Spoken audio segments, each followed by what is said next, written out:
Netflix, Amazon prime video, സി5 എന്നീ പ്ലാറ്റ്ഫോമുകളിലൂടെ ഈ ആഴ്ച OTT-ലെത്തിയ ചിത്രങ്ങൾ ഏതൊക്കെയെന്ന് നോക്കാം. അർജുൻ അശോകൻ, അനഘ നാരായണൻ എന്നിവർ പ്രധാന കഥാപാത്രങ്ങളായി എത്തിയ ലിജു തോമസ് സംവിധാനം ചെയ്ത മലയാള ചിത്രം അൻപോട് കൺമണി OTT-ലേക്ക്. ആമസോൺ പ്രൈമിലൂടെയാണ് ചിത്രത്തിന്റെ OTT സ്ട്രീമിംഗ് ആരംഭിച്ചിരിക്കുന്നത്.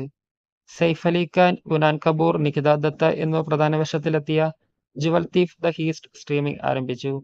റോബി ഗഗ്രവാളും കൂക്കി ഗുലാത്തിയും സംവിധാനം ചെയ്ത ഈ ത്രില്ലർ ചിത്രം നെറ്റ്ഫ്ലിക്സിലൂടെയാണ് ചിത്രത്തിന്റെ സ്ട്രീമിംഗ് ആരംഭിച്ചിരിക്കുന്നത്.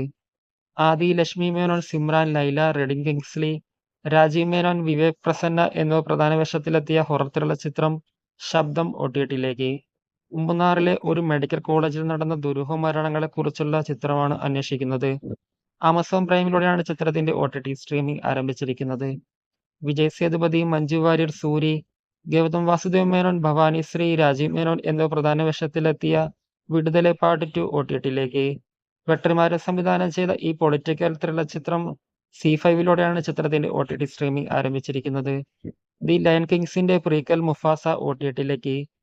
Aaron Pierre, Kelvin Harrison, junior Tiffany Boone, Mads Mikkelsen എന്നിവരാണ് ചിത്രത്തിലെ കേന്ദ്രപാത്രങ്ങളായി എത്തിയത്. ജിയോ ഹോട്ട്സ്റ്റാറിലൂടെയാണ് ചിത്രത്തിന്റെ OTT സ്ട്രീമിംഗ് ആരംഭിച്ചിരിക്കുന്നത്. റോഷൻ ആൻഡ്രൂസിന്റെ ബ്ലോക്ക് ബസ്റ്റർ ചിത്രം മുംബൈ പോലീസിന്റെ റീമേക്കായ ദേവ OTT-ലേക്ക്. ഷാഹിദ് കപൂറിനെ നായകനാക്കി റോഷൻ ആൻഡ്രൂസ് തന്നെയാണ് ചിത്രം സംവിധാനം ചെയ്തിരിക്കുന്നത്. ഒറിജിനലിൽ നിന്ന് വ്യത്യസ്തമായാണ് ചിത്രത്തിന്റെ ക്ലൈമാക്സ് ഒരുക്കിയിരിക്കുന്നത്. നെറ്റ്ഫ്ലിക്സിലൂടെയാണ് ചിത്രത്തിന്റെ OTT സ്ട്രീമിംഗ് ആരംഭിച്ചിരിക്കുന്നത്.